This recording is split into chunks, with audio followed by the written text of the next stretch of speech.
All right. No, I'm just kidding. All right, we've got a really good session this hour. This is a Q&A panel.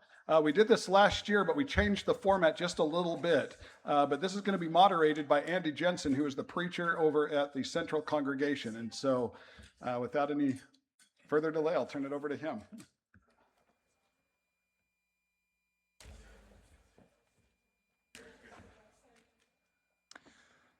All right, good afternoon, everyone. Very quickly, I do want to mention the title of this session and the flyer might be a little bit misleading. This is not going to be an open forum Q&A. We might better perhaps title this interview with some elders. Probably could have worded that a little better. I apologize for that. But what we are going to do is I have a list of questions for these gentlemen. And what my hope is for this session is to give all of us members of the church, a better understanding of what it is that our shepherds do, what they are thinking about and focusing about in their role. Because if you're not an elder, or you don't work very, very closely with elders, then you probably have no idea what they're actually doing. Well, we're going to at least lift the hood a little bit on that car to give you a glimpse of what's going on under there. But for our panel today, we are blessed to have with us, first of all, Mike Anderson from the Placerville Church of Christ. He is an elder there as well as their minister. We have Ron Jones from the Central Church of Christ in Sacramento. This poor guy has to deal with me all the time. And we have Charles Gregory, who is an elder here at the Mariposa Avenue Church of Christ. Now, I'm going to pass this on to these gentlemen. Oh, let me turn that on for you. Okay.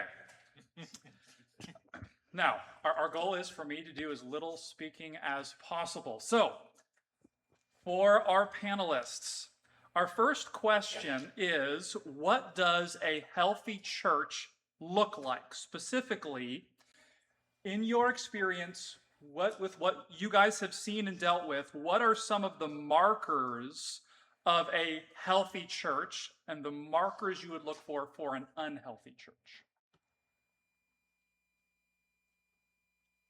You want me to start us off? Okay. Interrupt me if I go too long.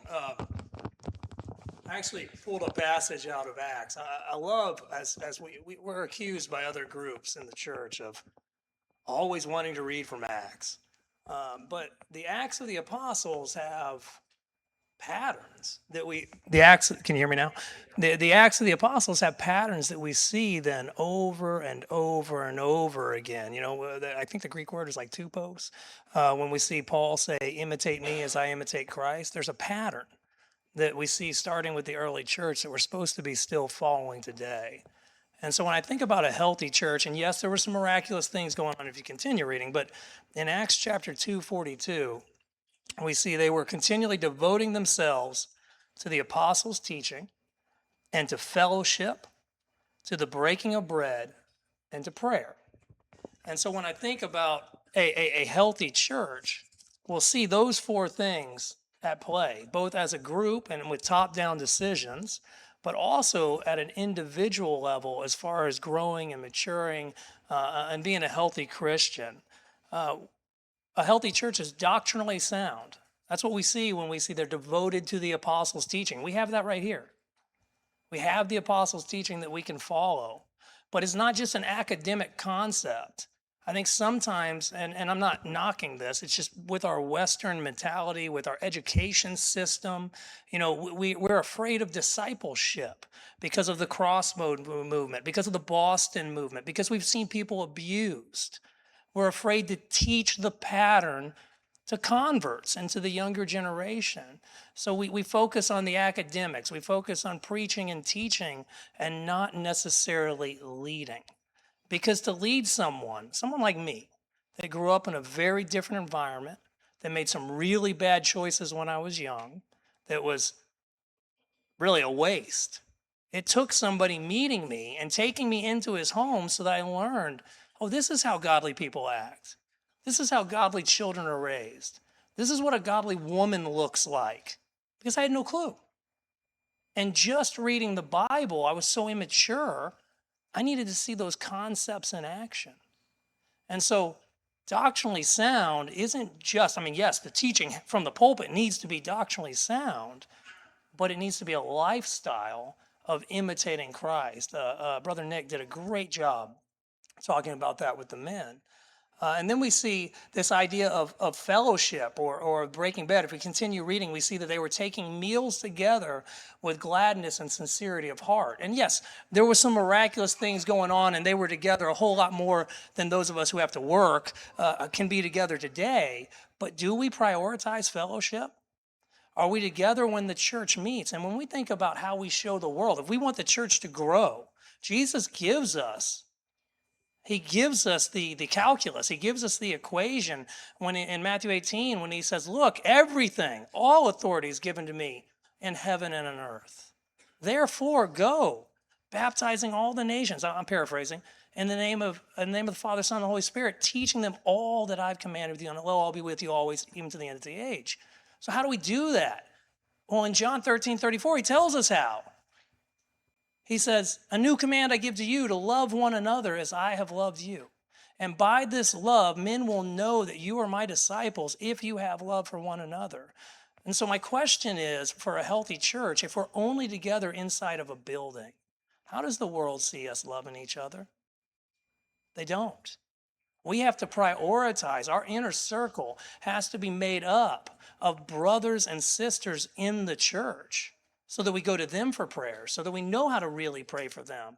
There's nothing wrong with praying for health. I mean, especially as we get older or something serious is going on, health is really important. But there's other things that need prayed for, and those aren't things that are talked about publicly on Sunday mornings. Those are things we get one-on-one. Those are things we get by being truly involved in one another's lives and seeing what each other's home lives are like, seeing what the work life is like.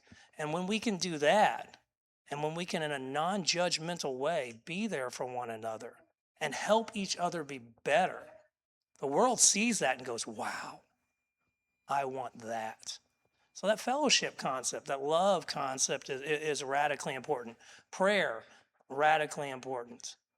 So I look at these things and I think a healthy congregation is doctrinally sound, family focused, and evangelistically oriented. I agree. I may be saying that more than once here this afternoon. I might also be trying to use Acts, the second chapter, later in some of these other questions. Love, God is love, and I think that if we see love in our congregations, then certainly that is very important. Unity, certainly we want to see unity. We want to see people working together with common goals.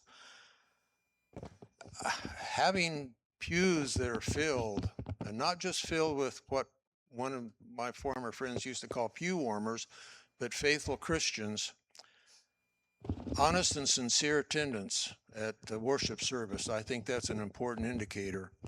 And certainly the exercise of the talents that each of us as individuals have, and not all of us have the same talents. So everybody has something to contribute. And so if you see members doing those things that they are especially skilled and capable of doing, that is a good thing. And and I have notes, by the way. I'll just use a few words here. What I would say, if we see friendly kind of atmosphere, helpful people, people being supportive of one another, being generous with time and their resources, persevering in the times of difficulty, the absence of strife. We have that always as a possibility, but we don't want to see that as part of our worship service. I was glad to hear several of the lessons today hit on things like fruit of the Spirit. I think a healthy church is going to bear those fruits in their life just naturally, right? So that would be one. And by the way, I'm grateful Andy gave us these questions ahead of time so that we could think about it. The second one would be unity. I think that was something Jesus pointed to, be unified as I and the Father are unified. And then a servant's heart.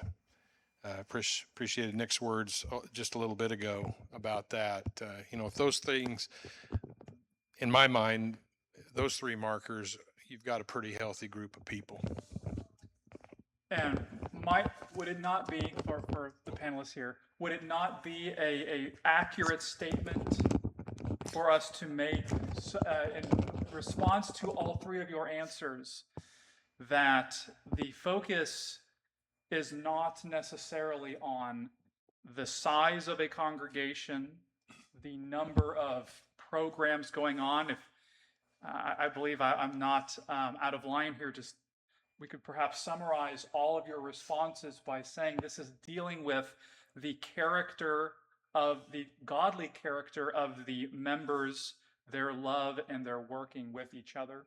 Yeah. And I wanted to see, I already know these guys, and I kind of knew what they were going to say, even before we started talking about this. And I wanted you all, this is part of the reason why these three guys are up here. I wanted you all to see a glimpse into people who have the welfare of the church truly at heart are oftentimes prioritizing different things than we might be thinking of when we think about what makes a healthy church. These three men here are all shepherding on behalf of flocks at various places in California. And you notice that their definition of a healthy church doesn't sound like sometimes what we might define a healthy church as. But getting back then to your comments, could you all then comment a little bit on if you see any specific differences in connection with the health within a church? Are there any particular differences that you would care to mention between a healthy church, what it looks like, and what a healthy Christian life as an individual looks like? Obviously, there's going to be a lot of overlap, but do you see any particular differences that you would like to draw our attention to? I had that question in my mind when I was going over your questions because it seemed like it was the same thing, right? The same thing for a healthy church is going to be reflected in the healthy individual, bearing the fruit of the Spirit, seeking the best for others, maintaining a healthy balance between the various spheres in life. So, yeah, just kind of the opposite. That's question number 3, Andy. Well, you guys already kind of semi-answered question 2 and answering 1. So. Well, sort of touched it a minute ago, but having the pews filled in itself is not a reflection of what you necessarily want. On my way home from church services, I drive by a church building on Sundays. The parking lot is packed.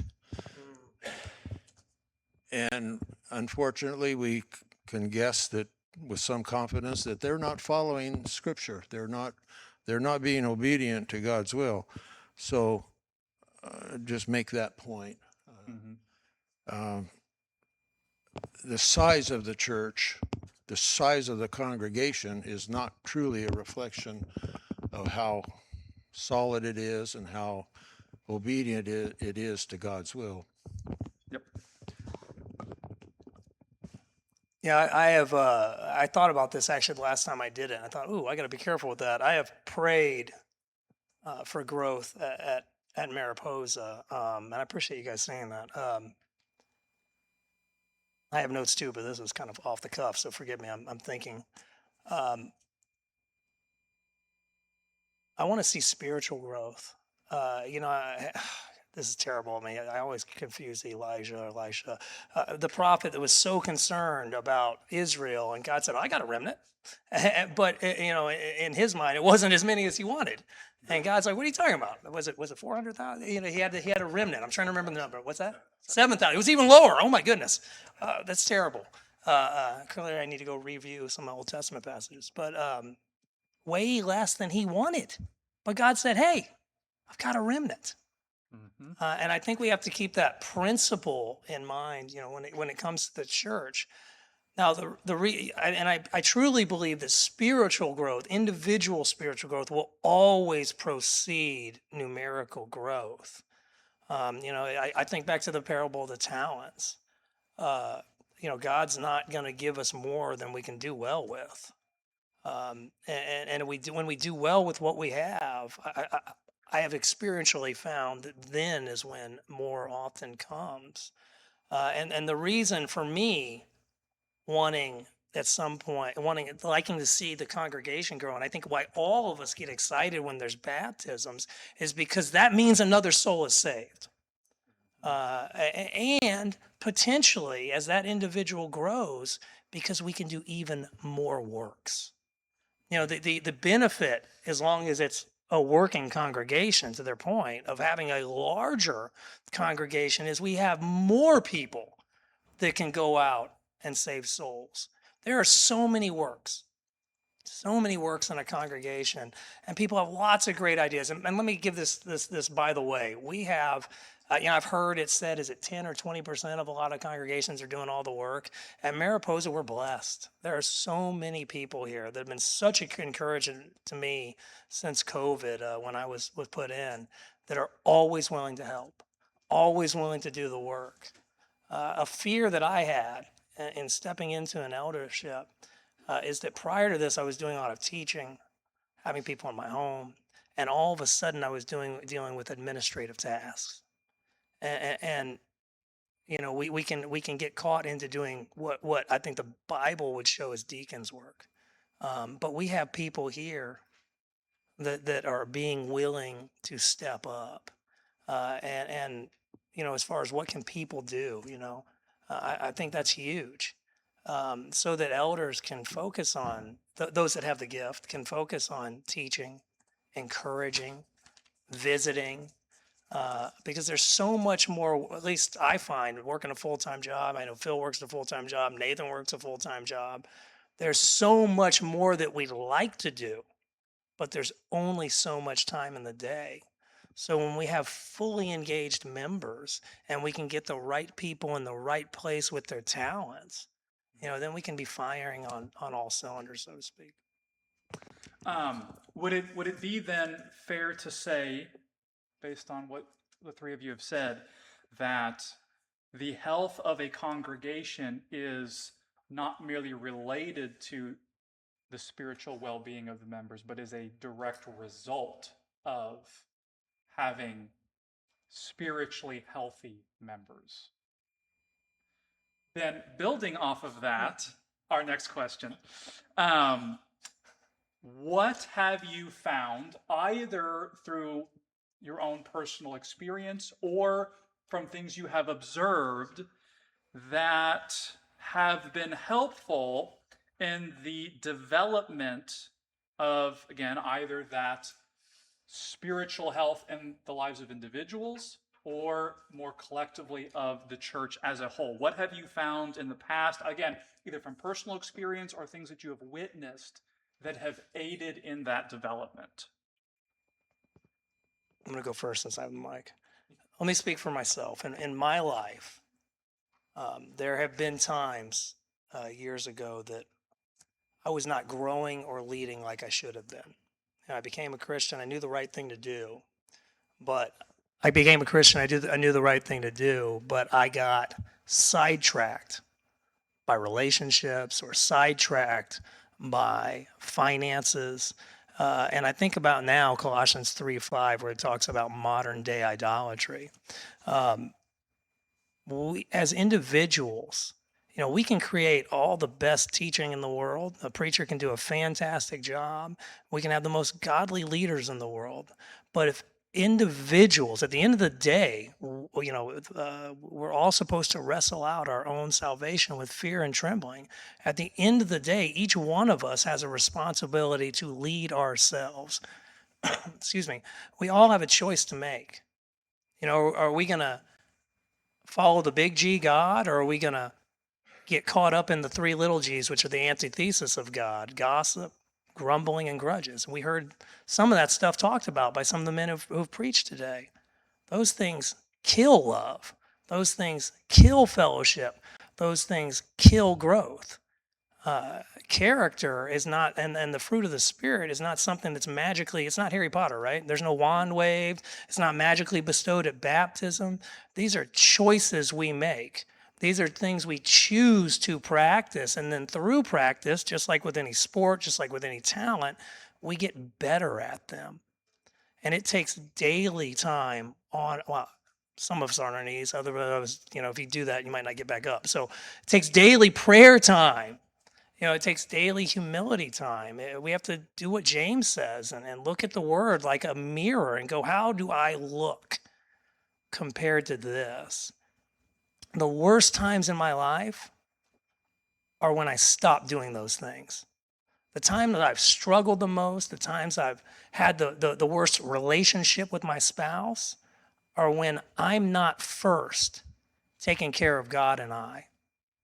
And every one of us have to prioritize that if we want to keep going in the right direction. And then the church as a collective grows. Because when we stop doing those things that are the antithesis of God, if you will, or opposed to his Spirit, opposed to being the light, and when we do like what Ephesians 5 says, and we shine the light on the dark places in our hearts and our lives so that we can become more light, then we're a blessing to those around us in the church and a blessing to those around us that we meet in the world. But each of us has to do that daily. It's a daily choice. Agree again.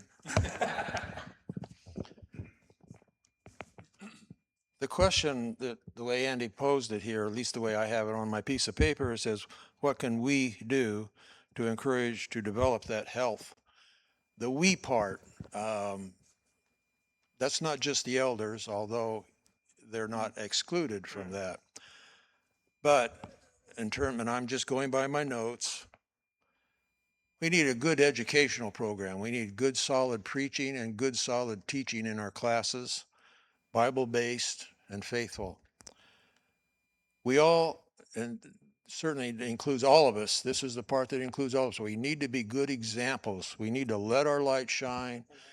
We need to really do what we can do to reflect Christianity. We need to recognize, acknowledge, and compliment and reward appropriate behavior.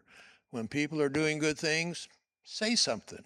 Show them that that's appreciated.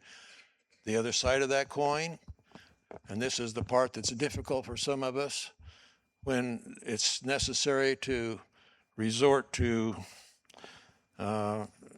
discipline, we need to stand up and do what needs to be done. Do it out of love and do it out of concern for the person and for the congregation.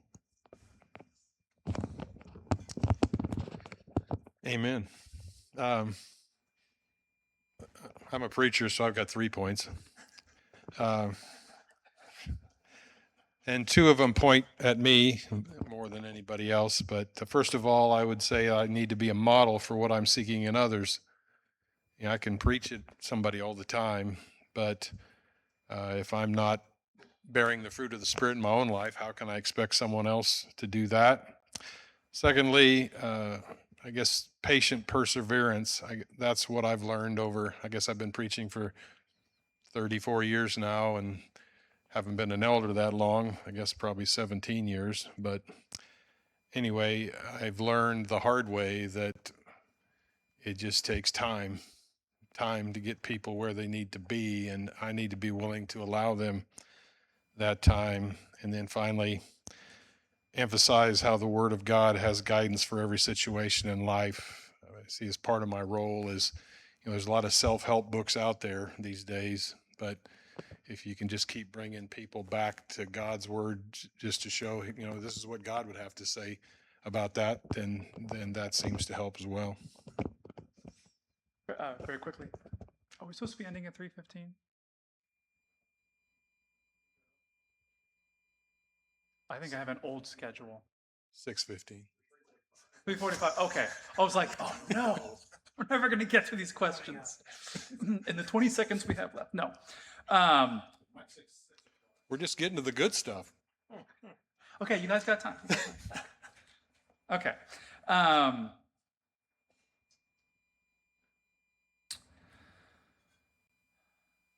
I'm going to have to be a little bit selective about which ones we go over, though. What do you wish that people understood about your job or your position as an elder in the congregation? All right, this one's got 4 points.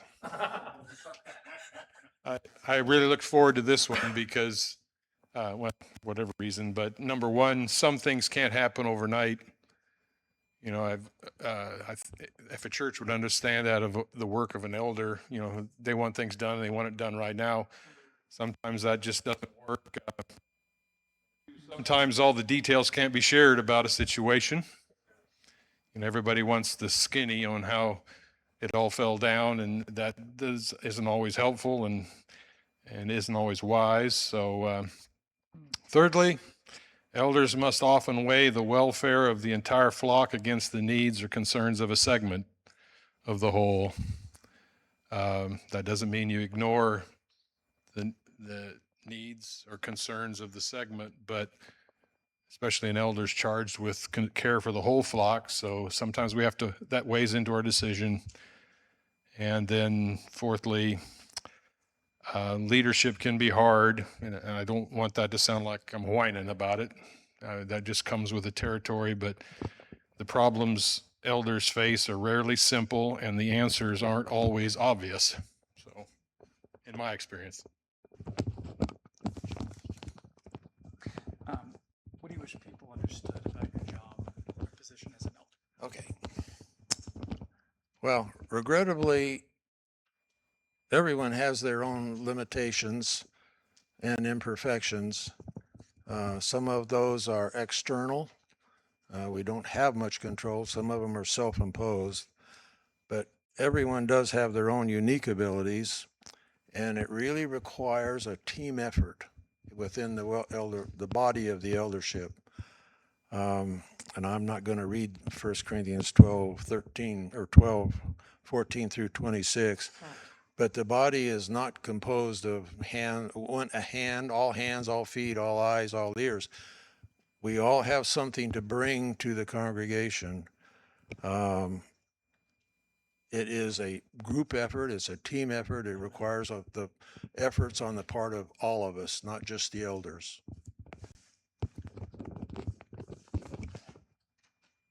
Trying to think if there's anything I can add to this. We got years of wisdom here. These guys have been serving far longer than me. I think the confidentiality thing is key. I have a lot of folks, not in a bad way, but people often want to know. I think that's a great point.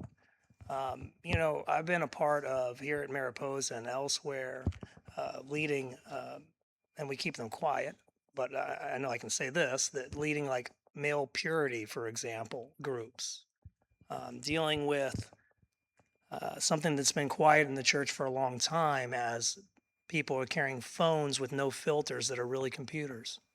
And we give these to our kids.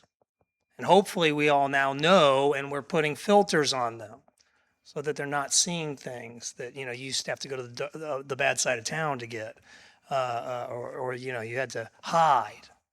But these are things you don't talk about. These are things you keep to yourself. I don't go home and share my private conversations with my wife. These are things that we keep to ourselves. And so I hope people understand, and I appreciate so much the people that don't want every detail, but just encourage. Because that part of it, at least for me, it's heavy.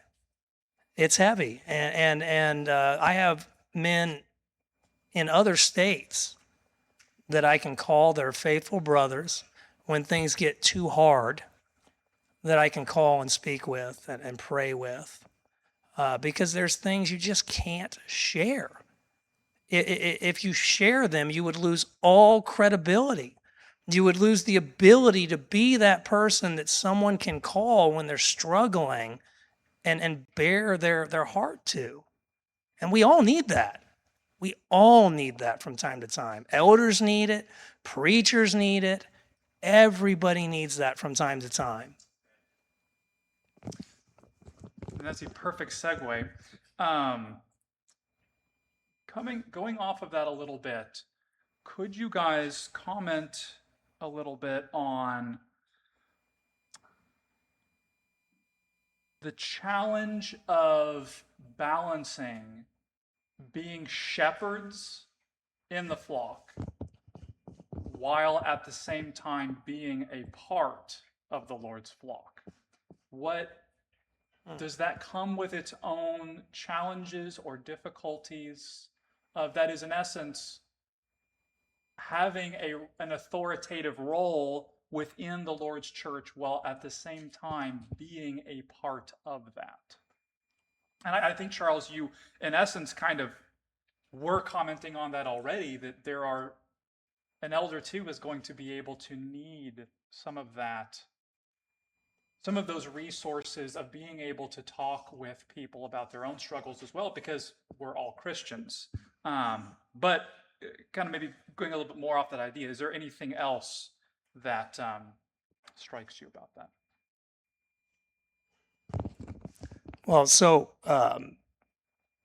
hopefully, when we're put into the position of being an elder, we already have years of practicing our walk, so that unless something horrible happens, we're already practiced at striving, not perfect, definitely not perfect. I've had to apologize.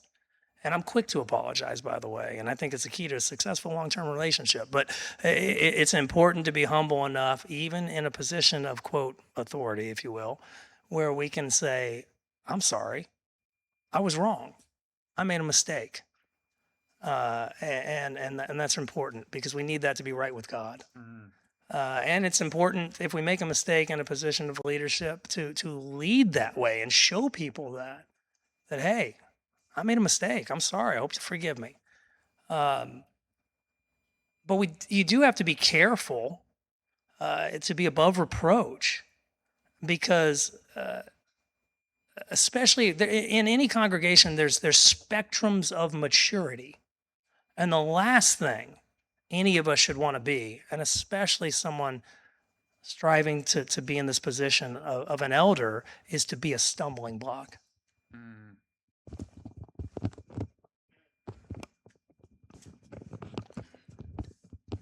In my former work life, I was a first line supervisor for several years. I tried to make it clear that to the employees that the success of the office depended on them, not on me. And I guess as an elder, some of those same principles apply.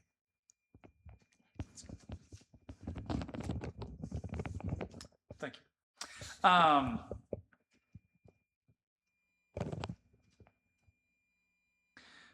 Backing up a little bit, well, building off a little bit of some of the previous questions regarding a healthy church, a healthy Christian life as an individual, the relationships that all those have with each other. For the list of questions I guys gave you, we're going to kind of combine a couple of the last ones there. As elders, what do you wish people understood about how their own actions affect their own spiritual well-being and, as we've already noted, what is connected to that, the well-being of the entire church? I guess I would like to tell folks that, excuse me, it can take years to rebuild what sin and divisiveness destroys in a few moments. If you've worked with a church any time at all, you understand that. The church in Placerville's went through some of that in the past, that, it didn't take long to tear things apart, and it's taken years to build it back again. So that's one thing to stop and think about, how your actions affect, and my actions affect the body. I would hope people would understand that the world around us, unbelievers make judgments on about the church that's based on how we treat each other. Okay, right? Jesus in John 13:35, by this all men will know that you're my disciples if you have love for one another. The world's watching, and we'll make judgments right or wrong about that. So how we treat each other makes a big difference. And somebody earlier, I don't know which of you said, the work of the church should be every believer's responsibility, not just those who usually get the stuff done. And that would go a long way as well.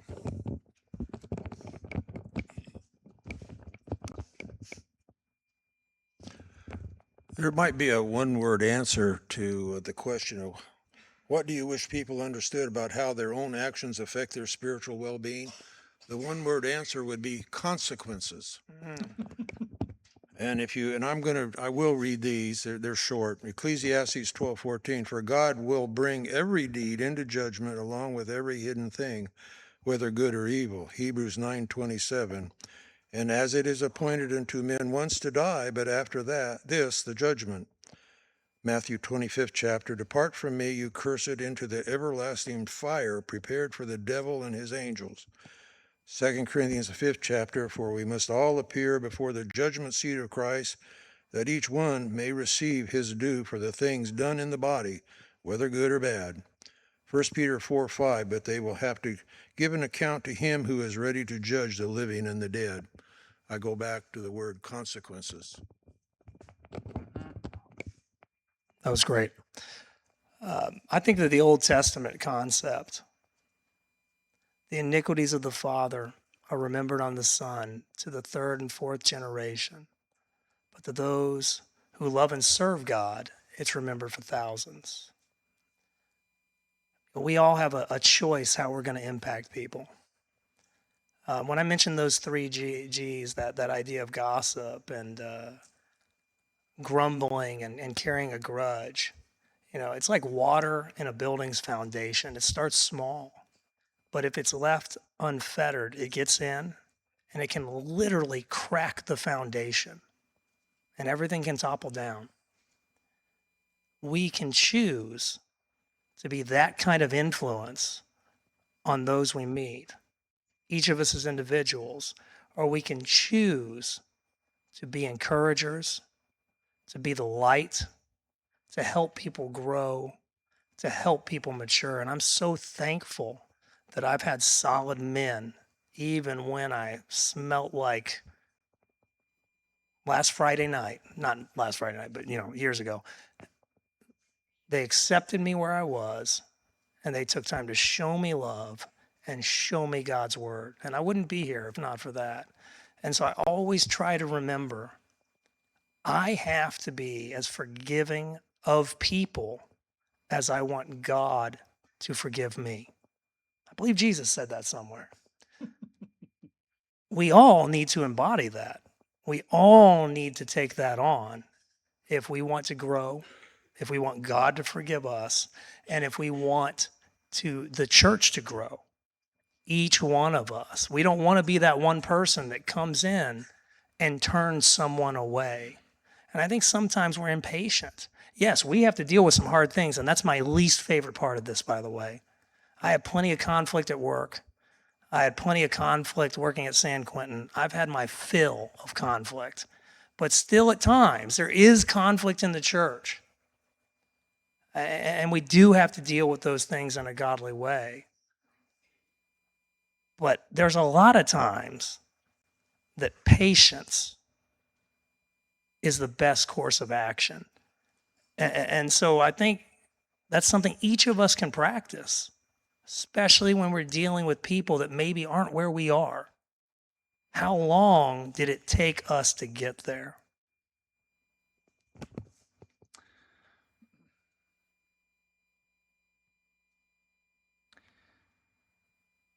Before closing comments, our final question.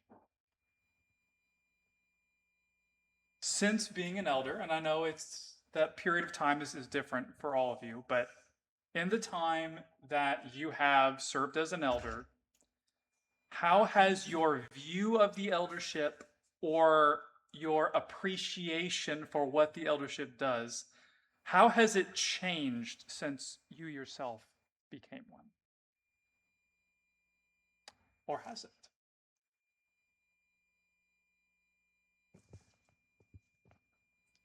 My view hasn't really changed. But I think that's because I've been mentored by men who are elders. And so I at least had some idea of what I was getting into. I guess that's not true.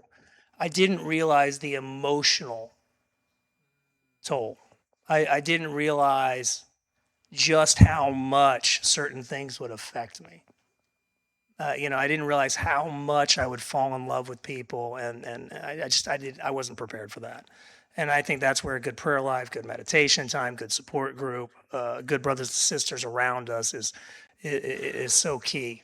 One thing that I do wholeheartedly believe is we need to, as this brother said aptly, have solid training programs, and it needs to start in the home so that we start developing the elders of tomorrow. As we convert people out of the world, as the world gets farther and farther away from God, there are going to be certain things that are going to disqualify them. Certain relational things that when they come to us, they're no longer qualified. Doesn't mean they can't be saved, but they're not going to meet the qualifications of an elder. So it's vitally important that we're raising young men in the church to be ready to lead, and that we're raising godly women in the church to be partners. Because my wife is vitally important. Yes, I said that there's things I don't share with her, but her support, I couldn't do this without her. I couldn't visit women without her. There's so many things I couldn't do without her. We would not have had a successful youth group without her. When people came into our homes and we would have 20, 30 people in our little 1,300 square foot home on Friday nights for years, I'm not a huggy-feely guy, but she makes everybody feel welcome. We are a partnership in that regard. And raising our kids with the expectation that, hey, there is a reward for serving instead of grumbling about it is vitally important. And I've become, as we want more elders, as we want more people to serve, and we go, who's qualified? I feel the need even more. Well, once again, I agree with what's already been said. I had a fairly decent idea about what would be involved in terms of serving as an elder, but has that changed a little bit? Yes. Maybe in the area of how difficult it can sometimes be. You think about your elders are sometimes referred to as shepherds. A shepherd out in nature is still confronted with threats and difficulties, and of course the shepherd needs to take care of those. But the shepherd also has a responsibility for the sheep that are a part of his flock, and that is a daunting, really kind of a realization that you're not just responsible for me, but I have a real serious responsibility for the spiritual health of those members that are part of our church family. One of the problems that I guess I would have is confrontation. I don't like it. I never have, never will. That's a real challenge, but yet you do need to face that difficult proposition at times, and you need to do it with, the proper degree of love and appreciation for the person that you're dealing with. We need, as an elder, to recognize the needs of the congregation and then identifying the appropriate approaches and resources that are required to handle the needs that arise. I guess that's it.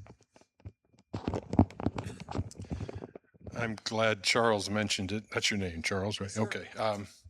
Yeah, I want to give kudos to my wife as well. Some of you know Kendra, and I half jokingly say, when I was looking for the job at Placerville, they had to hire me to get her.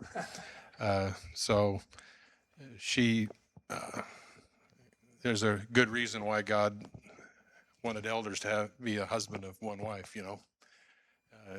They need that to do a good job. So anyway, as a elder, I'm more aware of the weight of the responsibilities involved. The first work I had for 14 years had an eldership for a short time, then it didn't. So I preached most of those years without an eldership, and as kind of always happens, I ended up doing a lot of the eldering thing as a preacher without an eldership, but I really didn't understand it well. But now that I am an elder, I'm less hesitant as a preacher to fire things away from the pulpit because I know I'm going to be one of the guys cleaning up the mess. So I have a greater respect for the work involved with shepherding in a healthy way, as opposed to lording it over the people or the flock, as Jesus said. That's easy to do when you have the quote unquote authority to do it, but it doesn't work very well. And then finally, I understand better now that leading the church, frankly, is messy work. That's just people. Well, then before we close, do any of you three have any closing thoughts that you would like to share on any of the topics we've covered or any others? It's entirely up to you. I told Ron before we got up here, I'm the young guy in the group. I'm only 27, but this is what preaching and eldering will do to you.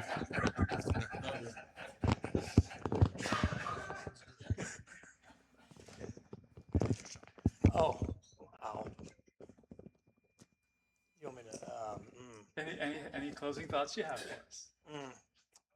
If not, I'm a preacher. You know I do. God is love. And even, yes, as we've heard said, protection and discipline is a part of that. I think something very apt that was also said, I appreciate his supervisor thing. That's so true. You can have the most spiritual elder in the world. If there's no congregational support, the position's mute.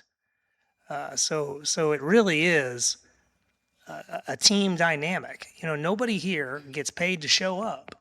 Well, maybe the paid preacher, but nobody else gets paid to show up. And so, we really have to have a love motivation for the Lord, a love motivation for, and when I say we, I'm not talking others, I mean us. We all have to have a love motivation for the Lord, a love motivation for each other, and the desire to truly show that. And I think as a congregation, or I think in churches, we've gotten, many of us have started thinking there's no way I could be an elder. I don't want to put up with the things you guys put up with. Yes, to his point, it's messy. It is, because we're people. We're all broken people in need of a physician, right? And that's Jesus.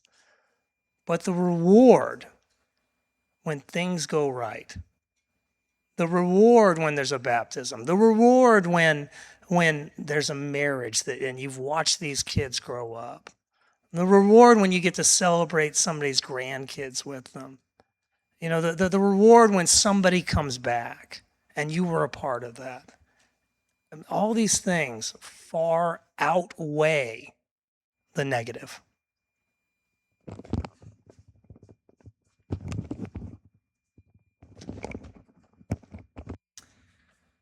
Well, on behalf of myself and everyone else, thank you, gentlemen, for participating in this. And I think it also is a bit telling about not just these men, but also so many of the elders that we have among us, that you tell a preacher, hey, we need you to get up and say something. Well, okay, you can say that, but you better be ready to jerk the mic out of his hand, because you're probably going to have to. Preacher's always ready to talk and keep talking and keep talking. And then, well, you all have been to church on Sunday, so you know how that works. That's not what happened with the elders. I had to drag these guys up here. That's because the preacher, you get him up there and he's used to being the guy in front of everybody with their eyes on him. Elders are used to working not to be seen, not to be noticed, not for the accolades, but to get jobs done. And that's why when we decided to do the panel this year, I specifically said, we're getting elders.